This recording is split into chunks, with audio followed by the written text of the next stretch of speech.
Kensington Senior Living has 7 unique communities, 4 located in Virginia, Maryland, and New York, and 3 sister communities located in California. Kensington is truly privileged to support care partners and professionals from coast to coast.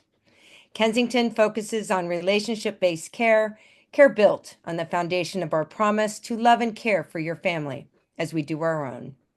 It is programs such as the one you are attending now that are so important for those of us walking through a caregiver journey to hear from expert professionals on keeping us current with the latest advances in care, management, and treatment of conditions that affect seniors and their families. I was introduced to the Kensington family 9 years ago, as my father was a resident with Alzheimer's for over 7 years. Today, you are in for a special treat to hear from top neurologists about Alzheimer's and brain disease. November is National Alzheimer's Awareness Month, and we are excited you are joining us.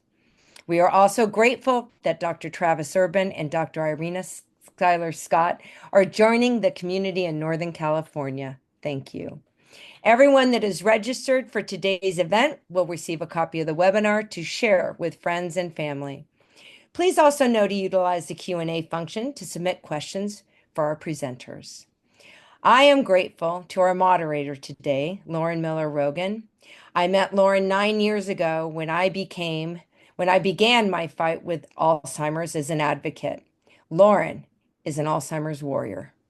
I will allow her to share her story with this dreadful disease. Please join me in welcoming Lauren Miller Rogen.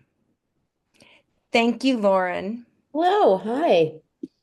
How Uh, are you? I'm doing okay. Thanks for having me. Happy to be here for the fourth year in a row, right? 4th year in a row. This is our 4th year. And I must say that my heart goes out to Lauren because, and I'll let her tell you about HFC, aka Hilarity for Charity, and why she started that journey, and a little bit about her journey with Alzheimer's. And then I will see you at the conclusion, towards the end, with the Q&A. Thank you so much, Lauren, and have a great time. Thanks, Susan. We'll see you soon. Thank you for having me. Always happy to join this amazing community for this discussion. I look forward to it every year, and I always walk away having learned so much. I'm Lauren Miller Rogen. I'm a filmmaker and the co-founder of Hilarity for Charity. My husband Seth and I founded HFC after my mom Adele was diagnosed with early onset Alzheimer's at only 55 years old. I'd seen Alzheimer's impact my grandparents in their later lives, but that certainly did not prepare me for my mom's diagnosis in my 20s. Informed by our experiences as young caregivers and the start of our own brain health journeys, HFC's primary function is twofold. We care for caregivers and we care for brains. Another way to look at it is that we have an impact today and tomorrow. To support caregivers today, HFC offers a continuum of care to enable more physically, financially, and emotionally sustainable caregiving journeys. We offer respite care grants, online support groups, caregiver wellness programs, care navigation, and much more. We really want to have an impact on the future as well. So to care for the brains of today, we offer a suite of brain health education and youth-driven programming, including a nationwide chapter-based youth movement with original evidence-based celebrity-led curricula, a peer-to-peer brain health training program, and an academic scholarship program for students who are impacted by dementia. You can learn more about HFC on our website or on social media at We Are HFC. But that is all I will say about me. Let's turn this over to what you guys are looking for. We have a tremendous panel of experts with us today. We are incredibly lucky to have this opportunity for this discussion and to have your specific questions answered by the deepest bench of knowledge you could actually ask for. So we are going to kick off our introductions. Turn your cameras on as you are introduced. We will start with Dr. Kremen.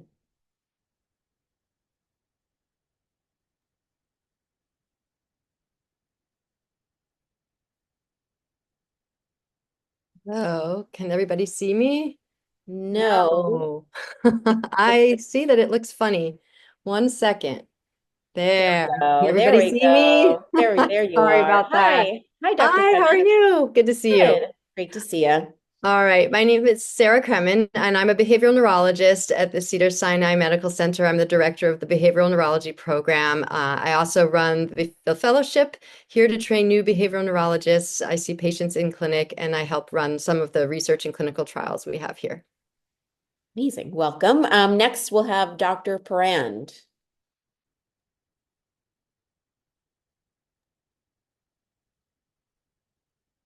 Hi, I'm Layla Frand. I'm a clinician at UCLA. I'm part of the Mary Easton Center for Research in Dementia Care at UCLA and also part of the Kagan Clinical Trials program there. Welcome. Always lovely to see you. Up next, Dr. Travis Urban. Hi, my name's Dr. Travis Urban. I'm also a behavioral neurologist. I work at I'm the Associate Medical Director of the Ray Dolby Brain Health Center, which is a large comprehensive memory clinic in San Francisco. We also serve patients in the Marin County community as well. And I help see patients here, and we also run some clinical trials as well. Amazing. Wonderful. And last but certainly not least, Dr. Skylar Scott. Hi, everyone. My name is Irina Schuyler Scott. I'm a clinical assistant professor and behavioral neurologist at Stanford. I help run the clinical trials team at Stanford, and my personal research interest is in lifestyle activities that can impact cognition. I'm also the co-chair for Aging and Dementia for the American Academy of Neurology annual meeting. And I just wanted to say that it's such a pleasure to be here. I really look forward to this event. The questions are really insightful. So I hope that this is a good use of everyone's time, for your time. Thank you. Thank you. And thank you again to all of you for being here. Let's dive in because we have a lot of good information to share, a lot of good questions. So actually, Dr. Skylar Scott, we'll start with you. We're going to start at the beginning. Could you give us an overview of what dementia is? And I know the audience would also love to understand the relationship between Alzheimer's and dementia. Yeah, it's a great question. So I think of dementia as sort of an umbrella term, and there are many different causes of dementia. Alzheimer's disease happens to be the most common and the one that most people know about, but it has, it's a particular syndrome that's associated with early memory loss, followed by loss of other cognitive domains like language and visual spatial function and executive function, followed by loss of function in terms of a patient's independence. It can be associated with tissue loss, brain shrinkage in particular parts of the brain, including the memory centers of the brain.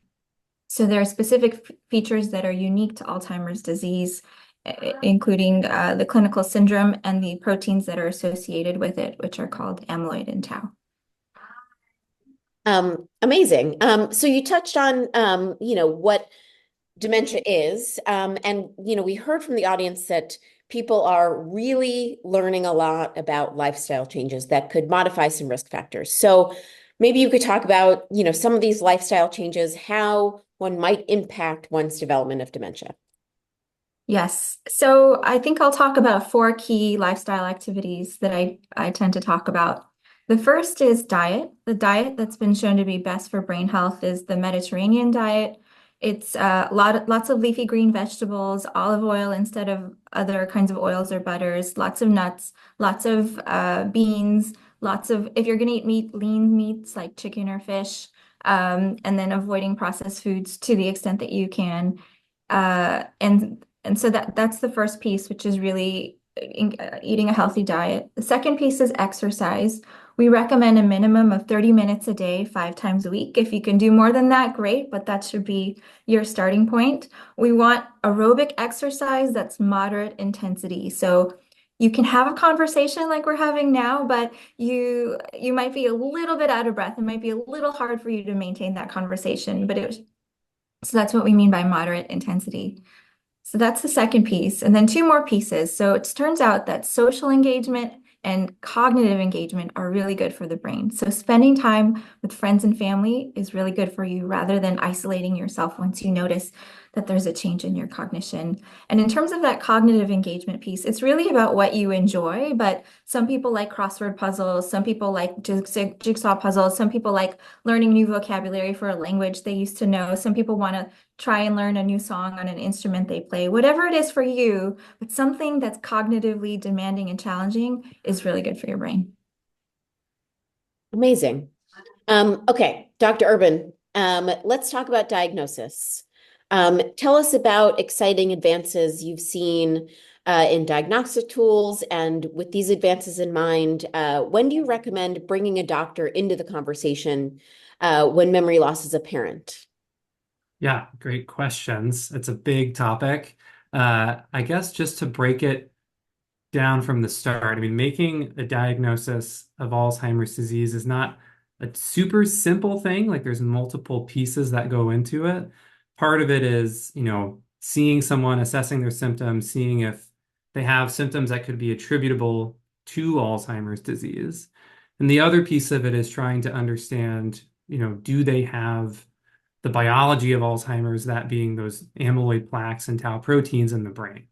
And it's really those two pieces together, having biological evidence and symptoms, that makes a diagnosis of Alzheimer's disease.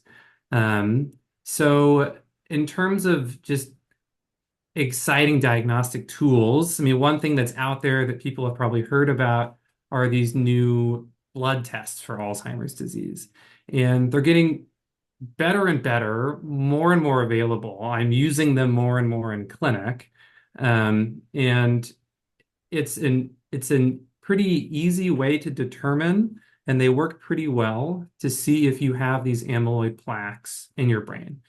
And right now, I mean, we're using it in people who already have symptoms to sort of clinch the diagnosis. And we don't really recommend them for people right now who don't have any symptoms yet. Because, I mean, other than the lifestyle modification things we were talking about, we don't have any clear evidence that doing something about that Alzheimer's in your brain before you have symptoms clearly makes a difference. And my last point on that is we are doing trials that are ongoing that are very exciting, where we're looking at people who have, the plaques and tangles, who don't have symptoms. And if we remove the plaque, does that prevent or delay symptoms from happening? And that's ongoing. We're really excited to see what that shows. And it's sort of the hope that in the near future, we'll be able to really prevent, delay disease substantially with amyloid removal. We shall see. Those trials are ongoing, but there's lots of hope in that regard. And the last piece, big question, was just when should I bring a doctor into the picture? I think sooner than you think. I think you don't have to wait around. I think what we know with these newer therapies that are out there is, they tend to work better kind of the earlier we start them. And that's one piece. Another piece is just if we can make an early diagnosis, it can help put so many things in place. You can plan for the future. We can make sure we have the appropriate safety measures in place. So if you have even whiffs of concern, I would just bring it to your doctor and start the conversation. Amazing. Thank you. I should have said this earlier, but if anyone has anything they want to add to any of these questions, please chime in. So before I move on to the next question, does anyone have anything they want to add to both, lifestyle preventative measures that one can take and these questions about diagnostic tools and when to seek a doctor's help? I'll just piggyback on what Dr. Urban said. First, I agree with everything he said. But I just wanted to say, I would say that diagnosis has really changed quite a bit in the last year or two. It's a pretty exciting time. First of all, Medicare has now approved coverage for what are called amyloid PET scans, which is a way to measure that amyloid protein using an imaging modality. And whereas in the past we weren't really using these blood-based tests, now we are using them more and more, as Dr. Urban said. And, different people will use them differently. Sometimes we'll use the blood test as sort of an initial screen. And if we see something on that blood test, we may do a secondary test that's confirmatory. So it depends a little bit on the provider. But I just wanted to say that things are really rapidly changing, and it's a pretty exciting time for diagnosis. Yeah, it's really amazing. My mom was diagnosed 20 years ago at this point, almost. And so it's really incredible to see, how far things have come in that time, no doubt. Yeah. Okay, so we'll continue moving through. Dr. Kremen, coming to you. We've covered a bit of Dementia 101, some diagnosis. We just sort of touched on early treatment and how important it can be to get in there earlier. So can you explain the different treatments that are available, things that alleviate symptoms versus those that are designed to slow the progression of the disease, and then perhaps also touch on a bit of the difference between tau and amyloid? Yes. Okay. Maybe I'll start your first, take the last question first, actually, Okay. to help frame this. So there are two main proteins in Alzheimer's disease, right? There's amyloid and there's tau. Amyloid builds up very early in the disease process, maybe 10, 20 years beforehand, and it's pretty silent. And it's building up in sort of the bulk of the brain, but not inside the cells or inside the neurons. It's outside. But it's thought, and we don't really know why we have amyloid. That's still a question, but it's thought that it might be protective at first and then eventually may become actually an irritant. And so it doesn't get cleared as we get older, or something goes wrong and that clearance process is disrupted. So you get a buildup of the amyloid, and it's thought to be irritable to the neurons around it, and particularly to another protein called tau, which is the other protein that's associated with Alzheimer's disease, and that's TAU. And tau is on the inside of the neurons. It's basically the neurons all have a cytoskeleton to keep the neuron working, right? There's a lot of things that neurons have to do, and the tau is sort of like a ligament keeping bones together of the inside of the skeleton of the neuron. And what happens is, for whatever reason, it seems that the amyloid irritates that tau and makes it misfold. And when it misfolds, then the skeleton of the neuron starts to crumble, and the neuron can't really function anymore. And then the misfolded tau gets released from these dying neurons and then affects, it's sort of like a signal almost to the next neurons that, and it causes a signal in the next neurons to do that. So that's what we see. And the reason that you have a change in people's memory or thinking or behavior is because those neurons are actually now starting to not function. So it's really not, it's less associated with the amyloid buildup that we see those changes. It's really the buildup of the tau. So with that in mind, there's different medications. So the medications that have been around since the late 90s and early 2000s, which many people have heard of, there's two different classes. There's acetylcholinesterase inhibitors, which basically allow you to have more of a neurochemical that already exists in your brain, which is called acetylcholine, and it allows your brain to have more of that. And that people may know the words Aricept or Exelon or Razidine. And then that's one class. And that, again, is boosting up acetylcholine in the brain to help memory. And then you have one other class, which is an NMDA receptor, Namenda, which basically helps reduce oxidation and general, brain activity. So those have been out for a long time, and they do help to some degree. There's data that they do help boost cognition, but they can only help for as long as the neurons can accept the help. So if neurons are healthy, then those medications can help. But over time, since it is a neurodegenerative disease and these medications are not targeting or stopping the actual buildup of the amyloid or the dying of the neurons, the neurons, it'll work for as long as the neurons can take the help. But that said, there is some data to show that if you start somebody on these medications with a new diagnosis of mild dementia and you check their cognition at every year time point for 5 years, they'll probably be doing better cognitively than if they were not taking that medication. But it's subtle. Not everybody can feel it, but we can see it in testing. So now we get to the new medications, right, that have been a buzz. And these are actually disease-modifying medications, and they're targeting amyloid. So the first one that came out was already a year ago, in July 2023, I guess almost a year and a half ago now, and that's lecanemab or Leqembi. And then the one that just got approved this summer is donanemab or Kisunla. So they are both similar in that they are antibodies targeting amyloid, and they're trying to basically clear out accumulated amyloid that we think may be toxic. So for lecanemab, basically it's targeting one of the forms that's thought to be most toxic, which is like not a plaque, but not a small molecule. It's sort of like a middle-sized toxic form of amyloid, and it pulls it out. And that requires right now an infusion at an infusion center every 2 weeks. And there's a bunch of things we need to do before you can even get that. I'll talk about that in a minute. For donanemab or Kisunla, it's a monthly infusion instead of every 2 weeks. Still have to get it at an infusion center. And it's targeting the actual amyloid that's in the center of the plaque. So they're focusing a little bit different kinds of plaque or different kinds of amyloid, but both of them were associated with slowing down cognitive decline and function. Still fairly subtle, but there is a difference between those who were in the trial who took it and those who didn't. In order to get those medications, you have to have proof that you actually have Alzheimer's disease, right? And so getting back to the point of using blood-based biomarkers and making a real diagnosis of Alzheimer's, before we would kind of do some cognitive testing, do a brain MRI. If you didn't see some sort of vascular disease, we'd say, oh, we think it's Alzheimer's disease, and we'd put you on a medication.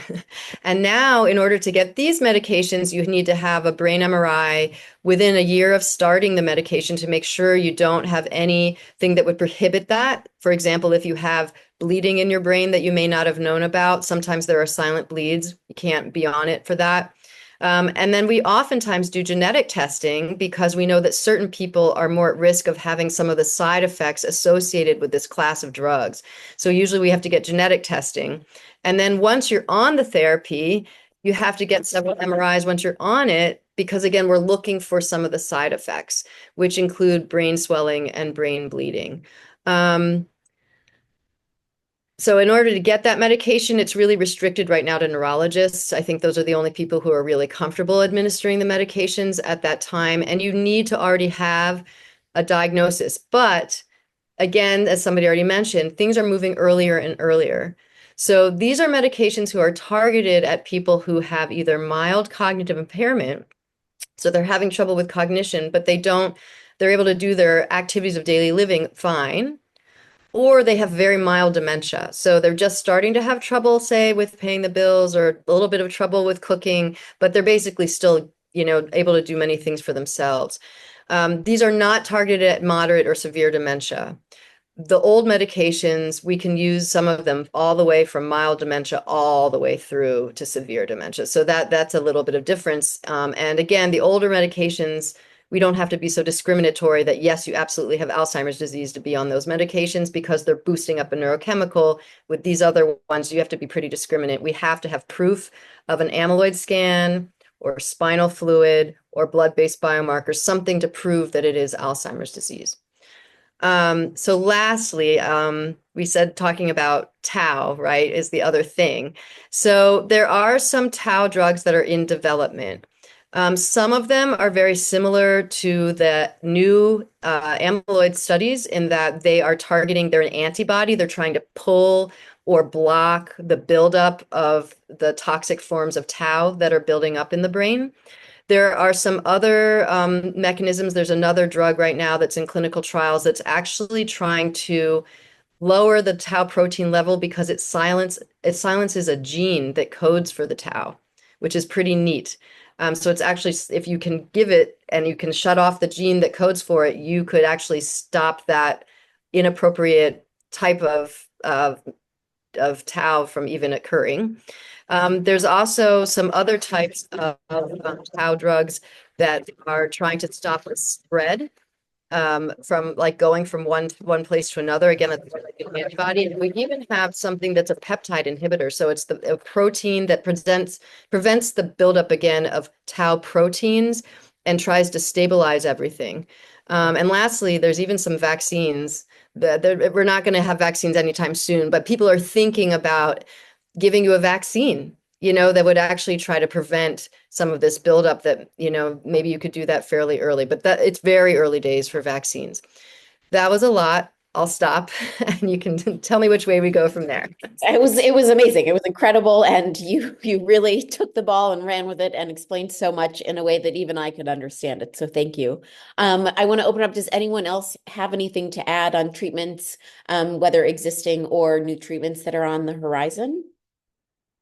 I mean, I think I can just add, the talks with we're having so many discussions about these therapies in clinic. It's like taking up a huge swath of our time now because it's so complex. Um, and I think just to add to that, I mean, one analogy I also throw out there is, tau is the fire that's burning in the brain, and amyloid's the fuel. So we can take away that fuel, but the fire is still there burning, and we're just trying to slow it down. And these therapies just slow down decline a bit. It's modest, but it is something, Um, and it's a very complicated discussion also just based on who is the right candidate for these therapies too. I mean, we being early stage, like we talked about, but also like, are there any other medical comorbidities? If there's an active cancer going on that's more life limiting, or in younger patients, I tend to be more, aggressive about it because, we're trying to preserve as much good functional life as we can. So there's a lot that goes into these discussions about these therapies. Not everyone is a good candidate. But for the people that are, I think we are, for the first time ever, bending back that curve a bit, which is huge for us as a field to finally be able to say. So yeah, those are my 2 cents on it. Amazing. Anyone else before we move on? Okay, so we could talk about treatments all day, of course, probably, but let's switch over to genetics. We just learned treatments and genetics can certainly be related. So Dr. Parand, how genetic is dementia? If a family member develops cognitive decline, do you recommend genetic testing for that person and or their family? There are some early onset genes, when a person develops dementia early on in the younger ages. So younger can even be as early as in the 40s. So those can have more of a stronger genetic component, which can affect family members, most directly. Now you can also have risk factor genes, which are the ApoE risk factor, there are different forms 2, 3, and 4, and 4 can increase your risk of developing Alzheimer's disease. Now it's a risk factor gene, so that doesn't mean that you would develop it. So you could get one from your mom and one from your dad. If you have one of those, then you could be at about a 2 to 3-fold increased risk of developing it. Now there are several other factors that could also influence that. Then if you have 2 of those, it could increase your risk by about 8 to 9-fold. Now, certain things can influence the degree of developing it. So race and ethnicity can also influence those risks. So if a family member has the disease and it's more of a late onset presentation, right now there isn't a treatment for people that don't have symptoms. So it's not recommended at this point, unless you're interested in doing a research trial. And at that point, it could be beneficial, but testing right now wouldn't be recommended. Love to hear from anyone else who has thoughts on that topic. I just wanted to add that, we are doing ApoE testing in people who were considering for these new therapies, because whichever version you have of these genes can affect your risk of having side effects from these new therapies, the brain bleeding and brain swelling that we were talking about earlier. So in those specific cases, we would recommend genetic testing, but beyond that, we don't typically do it. Yeah, thank you for bringing that up. Fascinating. Okay, great. Okay, so a question that we know gets asked quite a bit. It's on the darker side, but basically, how does death happen from someone who has dementia?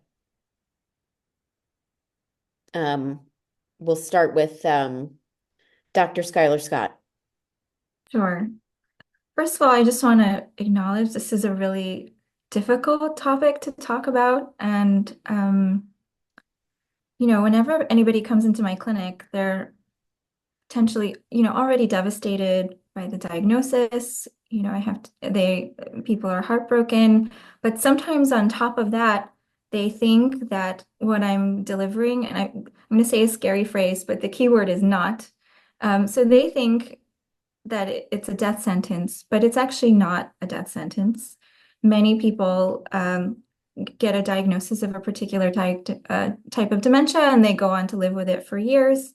It depends on the dementia, really, but it can, the average is usually somewhere between 5 to 8 years after diagnosis. But it can span 1 year to 20 years. So there's a lot of, it really depends on the patient. There's a lot of range there.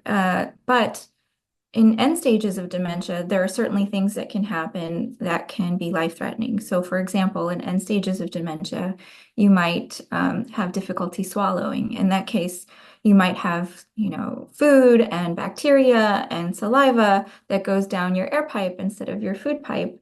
And then you might get a pneumonia that could be life-threatening. But just, most of the time, those things occur towards the end stages of disease. And I just wanted to touch on hospice and palliative care.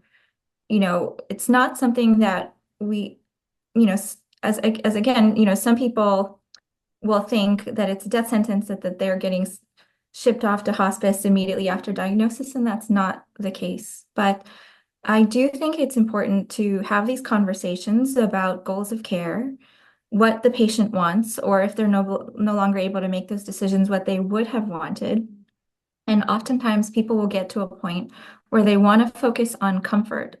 They want to focus on quality of life rather than doing every intervention and, doing everything that we could possibly do. And so in those circumstances, usually when a patient is at the level of a moderate or severe dementia, I may, refer them to palliative care, introduce a palliative care team who will talk to them about hospice options if that's something they're interested in.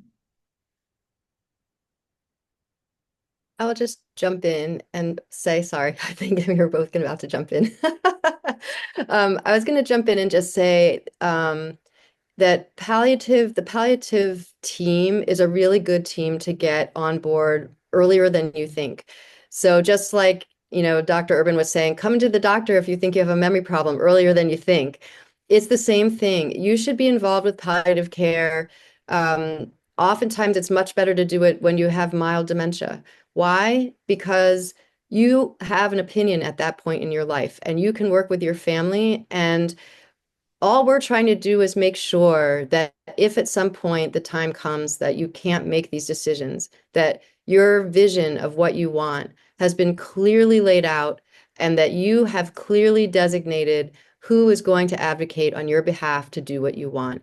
And all I can say is that if you make that decision and you make it clear, it's a gift for you and a gift for your whole family to have a really clear vision and smooth sailing of what needs to happen. It's really hard to do these things later on when there's an emergency that arises. But if everybody's on board, then you can have actually better quality of life. And so a lot of the neuropalliative teams are really trying to urge the rest of us in neurology, no matter what specialty, subspecialty, whether we're in dementia or cancer or epilepsy or anything else, that we all need to be engaging the palliative team much earlier. And that doesn't mean that because you're going to die in the next year. It could be years down the road, but let's hammer this out now so that everybody is on the same vision. That was amazing. I was literally about to say the same thing. And I was going to throw out just the word dementia directive, just as a thing that you can do. You can Google it. It's like an advanced directive where you're sort of specifying, how you would want your healthcare to go if you were unable to make decisions. But you can lay it out for, every stage of dementia because it's a long process. It's got many different stages. At each different kind of stage, what does that look like, and what are the sort of things I would want? And laying that out and having that done. Also, like Dr. Kremen was saying, is a huge gift to your family and just making sure how you want things to go goes how you want it. Yeah. Yeah. This is all such really helpful information. Thank you so much to all of you. We have time to talk about a very popular question, especially, among this group, which is memory care. So, how does one support patients and their families who are considering memory care? How do you support your loved one adapting to that lifestyle? What have you seen that can aid this transition and this very big choice? I'll open it up. Probably it's very useful to go around and see different memory cares and learn about what the different programs have to offer, and then slowly transitioning in. So what I've seen some patients do is they go for lunch and they go in and they get to know some of the people, and sometimes over a long period of time they keep going and get to know some of the people that are there, and find it comforting when they make that transition. So I found that useful when I've heard that from patients, because I think that they're happier and that you don't need medication necessarily in that transitioning period to help with any abnormal behaviors that might occur. So that's one thing I've noticed. I would add that with these decisions, sometimes it can take a village. So, a lot of my patients and families will get overwhelmed by these types of decisions, or even initiating the search. And so, if you have physicians who have access to a social work team, that can be really helpful, because they can, even send you a list of centers that are in your area, and can kind of provide some guidance there. And then there are other organizations. The Alzheimer's Association is a great resource.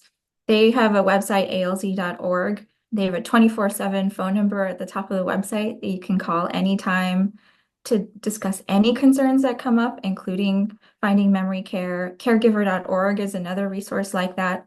So what I tell my patients and families is that they are not on their own with these decisions, and that there are a lot of people who are out there who want to help them and guide them through the process.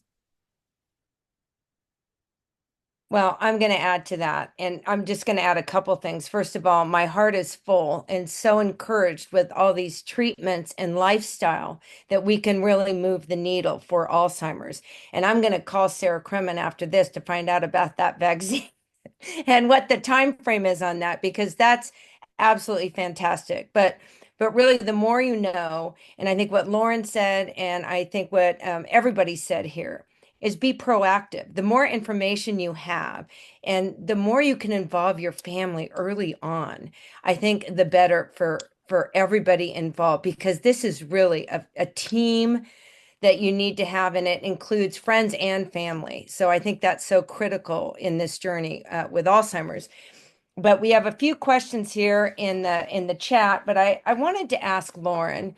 Primarily, our audience today are caregivers, and we all know the challenges with caregivers. How does one qualify? I know that HFC, that's what their principles are about giving respite care. How do I do that? Like if I'm in the audience today and I go, boy, I really need help. How do Yeah.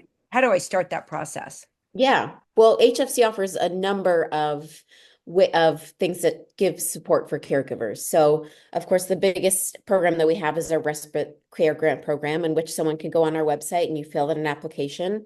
And we award grants in two types. There's a 25-hour grant that can be used over the course of 3 months. And then if you are awarded that grant, then you can apply for a longer grant, which is 25 hours a week for 6 months. Unfortunately, we are only funded enough to be able to fund around 23% of the applications we receive, but it's something. And then of course we have so many other ways that we support caregivers. So we have online support groups, we have workshops that are happening pretty much weekly at this point, mostly virtual, so it's easy for caregivers to sign on wherever they may be. We created a caregiver road trip, we call it, which is sort of a step-by-step navigation guide through the caregiving journey, and has really adopted HFC's desire to bring levity to the situation and humor where we can.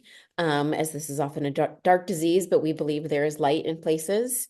And of course, we also have brain health resources. So you can sign on, as I mentioned earlier, to HFC Universe, and you can learn how to care for your own brain. And you learn from some celebrity professors at first, but then once you graduate in the courses, you get the real doctors.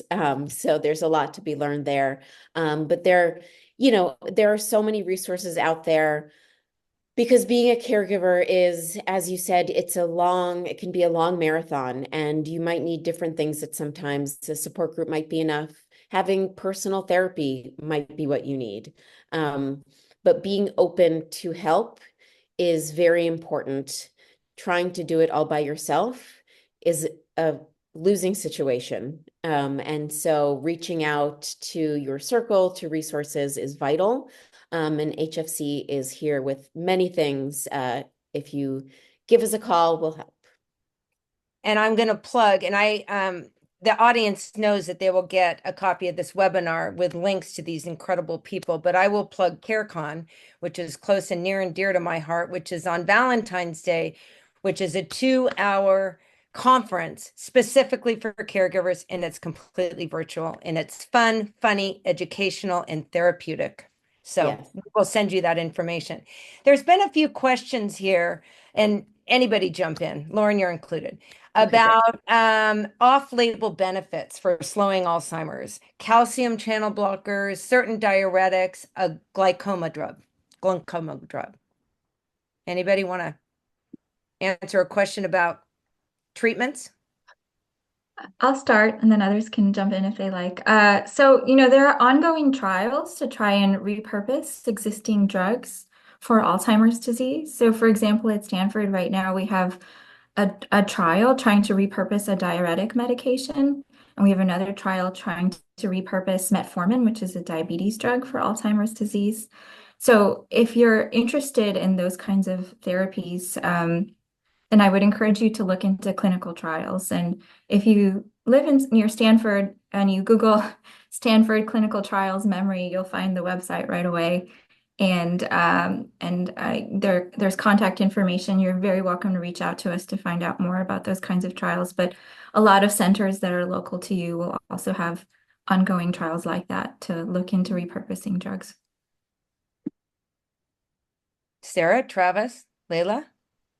Yeah, also, sometimes if you have another comorbidity, another medical condition that is causing symptoms, where if you have high blood pressure and require a medication, if it has dual purposes, then that could be brought up with a physician to see, if you could use it to target, one, the high blood pressure, and then potentially having a secondary effect on dementia or risk of dementia. So some of those things it can be brought up with the physician. So you could ask. So here's a question. What if I can't get in to see a neurologist? Sarah, you're nodding. Yeah, I know it's really difficult. I would say you still try and get your name on a wait. Get your name, call around to maybe a couple places that are near you and keep your name, and then tell them that you want to be put on a wait list, right? It is hard. There's a shortage of neurologists. I have to say that, we know that there's not enough neurologists to deliver the kind of care that's required. And there's a lot of back and forth talk about how can we as neurologists help our primary care colleagues to educate them, because we know that particularly, if you think about it right now, a lot of what's done in depression or back pain or a lot of other things are done with the primary care doctor. It's not like everybody's going to a neurologist for back pain or going to a psychiatrist for an antidepressant. So, we're hoping over the next now that it's becoming tangible, I think that there are blood-based biomarkers that we're going to have, to be able to test for Alzheimer's disease, and some treatments that seem to bend the arc. Hopefully, primary care is going to also become one of those places where at least some screening can be done initially, and then they can send to a neurologist. But I would say don't give up. Call, get an appointment. Yes, you're going to have to wait several months or more. But tell them you want to be on the wait list to, if there's a cancellation, and you'll eventually get an appointment. And is there anything I could do in those 2 months at home with is there any cognitive testing that I can do that would be helpful while I'm waiting? So I'm feeling like I'm at least doing something in the right direction to take when I first get in. Yeah, I can jump in. I mean, there's lots of cognitive like remote assessment tools that are out there, a whole bunch. Um, I, None of them right now have really been like validated well.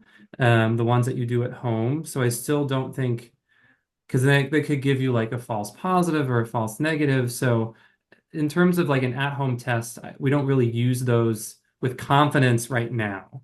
Um, there were some other points within this I wanted to make, though, that yes, it's hard. I think also, I mean, if you are the one that is seeking the evaluation for yourself, I mean, sometimes the like cognitive testing that we can do in a primary care doctor's office, like even when that looks normal, like you could still be having symptoms, it could still be going on. So like if you still feel like, no, I feel off, like keep going. See a neurologist. We have what's called neuropsychological testing. I know it's not available technically everywhere, but there's detailed cognitive testing that we have access to. If you feel like something's going on, just trust your gut and keep going, even if primary care usually is very good, but sometimes we can be falsely reassured if the testing looks totally normal. It's sometimes not hard enough to really pull out a concern. And the last thing, I think it was brought up in the questions, was just how do I bring my loved one to a visit if they don't feel they have a cognitive concern? And that's really hard, and there's not an easy answer here. I think some things just to consider are like framing, if we're seeing a doctor just about prevention, there's so much that's going on to stop decline. I mean, we're just sort of setting up a baseline visit. It's trying to pitch it differently. Maybe they go with someone whose opinion they maybe even trust more than yours, whatever the situation is. But it is really hard, but it is important to keep trying. I think as behavioral neurologists, we've done this a lot. We're very good at like making that conversation not a difficult one.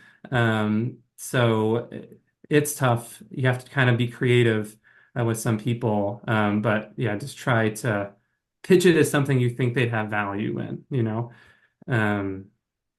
Yeah. So you meet at Starbucks. Yeah, sure. Yeah, do a little mocha. I can give you a little mocha. I didn't mean to plug that. You meet at Pete's Coffee. You meet at anyway. No, but I agree. It's very hard. And what was recommended to me, actually, I noticed something was going on with my dad. And part of me, I wanted to put the blinders on because it was just so incredibly sad. But someone said to me, make notes because you think you remember everything behaviorally. And then you get into the doctor and you're like, yeah, they're good. I mean, you really got to take detailed notes, and I think that that's really helpful. Two questions came in, and I'll let someone jump in here. Ultrasound and light therapy for dementia. Any thoughts? Well, I'll jump in a little bit. So there were some studies that came out, gosh, now like in 2019 in mice, which were very cool, where they saw that if you have a certain frequency of light and sound, that they could actually reduce amyloid in various parts of the brain for the mouse. They saw the reduction in when they shined it in their eyes, then they saw a decrease of the amyloid in the back of their brain, which is, where the vision basically gets processed. And when they did it into their ears and they heard clicking at the right frequency, they could also reduce amyloid in the areas that process hearing, but also it seemed to actually help in their memory areas as well, which are not that far away from where you process hearing. So this has been developed for humans, and there are some companies now that have done some clinical trials looking at this. They're using a lot for behavioral management, actually. I think more than cognitive, I think the signal has been a little bit better for behavioral. I know that one of the companies is Cognito. They've done a lot of trials, actually real trials, not just what you buy on Amazon, because there are a lot of companies that just will try to sell you something. And I would be a little bit wary of that. But there is some, evidence, and they're doing some more, trials to try to understand if it will help. Ultrasound. There are some studies using ultrasound, for example, focused ultrasound. I'm sure a lot of people saw on 60 Minutes, there was a really interesting piece about a researcher in West Virginia who's a neurosurgeon who's using focused ultrasound actually to open up the barrier that surrounds the brain to allow medication to more easily enter the brain and reduce amyloid. And that is super, super cool. I know that, he's still kind of in phase 1 stuff, so that's not yet ready. But I think that if, he continues to have success, that trial will probably expand to a multi-center trial one day. And yes, I mean, people are using other kinds of stimulation, for example, transcranial stimulation, and people are using it for depression, and they're trying to use it for people, say, who have a certain type of progressive language problem that's neurodegenerative called primary progressive aphasia. And they're trying to understand if these kinds of therapies for boosting up or giving a stimulation to areas of the brain will help. I think we don't know yet, but there are definitely, trials ongoing to understand if that will help. And to add on to that, not that I'm a neurologist, but I don't want to be, but hyperbaric chambers. My son's friend had a concussion playing lacrosse. And so he went to Stanford actually. And this hyperbaric chamber was really helping with concussions. What about that for dementia? You want me I can continue. Go ahead. I don't know. What I would say is I don't know that there's really been any great data looking at that for dementia. I have to say they use hyperbaric oxygen for many, many things. And for some things it's helpful, and for others the data is less helpful. So like for wound healing and maybe for TBI, that could be true. But for dementia, it hasn't really been, although I know there's a lot of interest in it.